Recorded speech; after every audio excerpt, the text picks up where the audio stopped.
आज की जनरेशन में एक शब्द है कि हम नहीं चाहते कि कोई हमें जज करे, इसलिए लोग अपने आप को छुपा कर रखते हैं, अपने परिवार को, अपनी बातों को, अपने फोन को, अपनी निजी जिंदगी को, अपने विचार व्यवहार को, क्योंकि हम नहीं चाहते कि कोई हमें जज करे। हम बता देंगे तो वो 17 तरह की बातें सोचेगा, और हम नहीं चाहते कि हमारे विषय में या हमारे परिवार के विषय में या कोई भी किसी भी उसमें हमें जज करे या हमारे लिए कहीं पर भी कोई भी व्यंग करे, हंसे। इसीलिए लोग बहुत अकेले होते जा रहे हैं, क्योंकि जब हम चाहते हैं कि कोई हमें जज ना करे तो हम शेयरिंग बंद कर देते हैं, और जब तक आपस में वार्तालाप नहीं होता तब तक मन खुलता नहीं है। जब से कहते हैं फैमिली टॉक बंद हुआ, अब तो दोस्ती में भी वार्ता बंद हो गई है। अब तो दोस्तों से भी नहीं कह पाते हैं अपने दिल की बात। ऐसा लगता है कि शायद दोस्त भी बहुत कम हो गए हैं। पहले कितने सारे मित्र होते थे, लेकिन अभी दोस्ती कम होती जा रही। जो फ्रेंडशिप वाली टॉक थी ना, वो भी अब हटती जा रही है। अब जो फैमिली टॉक थी वो भी हटती जा रही है। तो जब तक हम आपस में बातें नहीं करेंगे, जब तक हम आपस में वार्ता नहीं करेंगे, कितनी सारी बातें थी। हमारे बूढ़े पिताजी बैठकर बोलते थे, हमारी माँ कुछ कहती रहती थी, हमारी दादी कुछ कहती रहती थी, बाबा कुछ कहते रहते थे, नाना नानी की सुनते थे कभी कभी। कितना जैसे एक सदी बीत गई उन चीजों को। अब फैमिली टॉकिंग नहीं है, अब एक दूसरे से वार्ता नहीं है। अब बड़े बूढ़े तरसते हैं किससे बात करें, इसलिए अब एआई आ गया, एआई से बात करो, वो तुमको तुम्हारा अकेलापन दूर करेगा, वो तुमको खूब इतनी अभी कहते हैं कि अगर चापलूसी लगाने में किसी को सबसे बड़ा इनाम मिलना चाहिए तो वो एआई को मिलना चाहिए। वो इतनी आपकी अच्छी अच्छी बातें बताएगा ना, आप खुश हो जाओगे, आप कहोगे अब यही दोस्त है। बहुत सारे ऐसे नई जनरेशन के भैया बहन हैं जो ना मित्र से बात कर पाते हैं, ना माँ बाप से बात कर पाते हैं, ना भाई बहन से बात कर पाते हैं। कोई रिश्ते नाते उनकी शेयरिंग बंद हो गई है, क्योंकि वो अपने आप में सोचते कोई हमें जज ना करे। छोटे प्रश्न कई बार बहुत बड़े उत्तर होते हैं, इसलिए पूछना चाहिए, कहना चाहिए। बहुत सारी बातें, कुछ 10 बातें फालतू की होंगी, एक बात काम की हो जाएगी। तुम सोचो कि एक ही बात हो और वही काम की हो, तो फिर बंद हो जाए।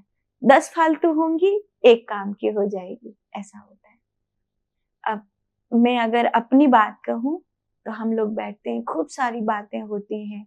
हमारे गुरुजी खूब सारी बातें बताते हैं, और उनकी इतनी सारी बातें बताने में इतनी सारी चीजें मिल जाती हैं हमको कि आज अगर मैं कहती हूँ कि मैं किसी भी प्रश्न का उत्तर देने के लिए सज्ज हूँ, तो वो सिर्फ इसलिए बहुत सारी बातें होती हैं, और उन बहुत सारी बातों में से पता नहीं उस समय कितनी बातें काम की होती है, लेकिन बाद में उनमें से बहुत सारी बातें काम की होती हैं।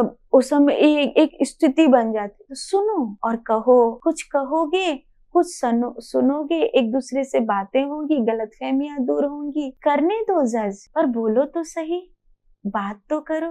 अब तो लोग फोन चेक करते हैं, किसी अपने का मैसेज आया क्या, जिससे हम बात करना चाहते हैं उसका कोई मैसेज आया क्या। एक बार फोन में टन होती है, हम तुरंत फोन उठा के देखते हैं, जिससे हम बात करना चाहते हैं उसका मैसेज आया क्या, उसका कोई कॉल आया क्या। वैसे तो बहुत सारे कॉल आते हैं, कंपनियों के भी आते हैं। अभी मैं एक छोटा सा वीडियो देख रही थी, वो उसकी बूढ़ी माँ उसको फोन कर रही, बेटी बात करनी है। हाँ माँ अभी करती हूँ, मैं आपको अभी रिटर्न कॉल करती हूँ। फिर 3-4 घंटे बाद माँ कहती है, बेटी तूने फोन नहीं किया। हाँ माँ मैं थोड़ी सी बिजी हो गई थी, अभी रिटर्न कॉल करती हूँ। ऐसे करते करते कहते हैं 1 या 2 दिन का क्रम लगा, और फिर उसको ख्याल आया कि माँ का फोन आया था, और अभी तो रात से कोई फोन ही नहीं आया। तो उसने बात किया तो फोन नहीं उठा, वो गई वहां पे तो पता चला कि माँ रही ही नहीं।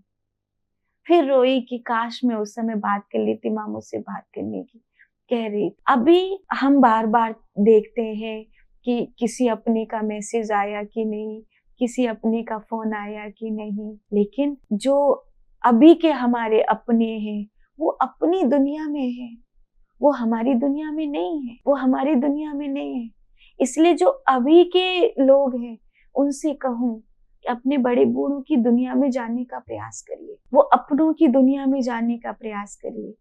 छोटे छोटे प्रश्न पूछिए, ये मत सोचिए कि इनमें भारी भरकम शब्द हैं या नहीं, बस ये सोचिए कि इनसे कुछ वार्ता होगी, कुछ बातें होंगी, कुछ कहने सुन। ऐसा नहीं है कि भरद्वाज नहीं जानते कि वो राम जो दशरथ के बेटा है या वो राम जो महादेव जप रहे हैं, ऐसा कोई बहुत बड़ा प्रश्न नहीं है। भरद्वाज जी न जानते हो राम को, ऐसा कैसे हो सकता है? राम कौन है ये भरद्वाज न जाने, ऐसा कैसे हो सकता है? लेकिन फिर भी क्यों पूछ रहे हैं? क्योंकि याज्ञवल्क्य जी कुछ बोलेंगे, और संत जब बोलेंगे, गुरुजन कुछ बोलेंगे, मैया बाप कुछ बोलेंगे, आचार्य कुछ बोलेंगे, तो उनके बोलने में दोनों का कल्याण होगा। ये कल्याण की, ये सुख की धारा है। इसे अपने घर में भी बहने दीजिए, इसको अपने समाज में बहने दीजिए, इसको अपने परिवार में बहने दीजिए। कहिए और सुनिए, ये सोचे बिना कि कोई हमें जज करेगा। करने दो।